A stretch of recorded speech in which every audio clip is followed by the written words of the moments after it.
কি করো? কফি খাই। এটা কি কফি খাওয়ার জায়গা? তাহলে কোথায় কফি খাবো? বাথরুমে বসে কফি খাবো গতকালকের মতো, নাকি রান্নাঘরে বসে কফি খাবো? আরে বাবা, এখানে কফি খেলে সমস্যা কি? এখানে কফি খেলে তোমার সমস্যা না থাকতে পারে, আমার সমস্যা আছে। কি সমস্যা? ওটা কি? ওটা মহিলা হোস্টেল। তাই নাকি? এটা মহিলা হোস্টেল? তুমি মহিলা হোস্টেল বলে তাকালে কেন? না না, আমি জানতাম না যে এটা মহিলা হোস্টেল। কেন, কি হয়েছে? তুমি আবার তাকাইছো? আরে বাবা, এরকম করতেছো কেন? আমি তো জানতামই না যে ওটা তুমি তাকাচ্ছ কেন মহিলা হোস্টেল বলে? আচ্ছা সরি, আর তাকাবো না। তাকাবা না। ওকে ঠিক আছে।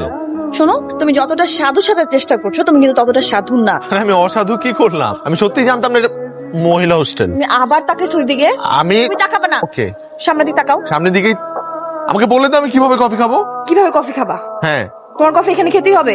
আমার তো ভালোই লাগছে, একটা সুন্দর পরিবেশে বসে সুন্দর বাতাসের মধ্যে কফি খাচ্ছি আমি। ওকে সরি। বসো বসো বসো। কেন? কি করতেছো তুমি? তোমাকে অন্য পড়াই দিচ্ছ কেন? আমি কি মেয়ে মানুষ নাকি? এখন থেকে যতবারই তুমি এখানে আসবা কফি খেতে, এটা পরে বসে কফি খাবা। নাও কফি খাও। আরে আশপাশে মানুষজন আছে, প্রতিবেশীরা আছে, ওরা কি মনে করবে? মনে করবে তুই বান্ধবী বসে কফি খাচ্ছে। মানুষ বুঝাতে কি হবে? আমি তো জানি আমার জামাই আমার সাথে, তাইলে হবে, কোনো সমস্যা নেই। মানুষ বুঝুক আমরা দুই বান্ধবী বসে কফি খাচ্ছি। খাও বান্ধবী, খাও খাও বান্ধবী। এই তো দেখছো কি সুন্দর করে খেতে পারতেছো। তোমার খাওয়ার জন্য তো মুখ দরকার, ফেস তো দরকার নাই। খাও। তোমাকেও দেখতে দিবা না? আমাকে দেখার অনেক সময় পড়ে আছে। এখন তুমি কফিটা তাড়াতাড়ি শেষ করো, ভিতরে যেতে হবে। খাও, শেষ করো না তাড়াতাড়ি।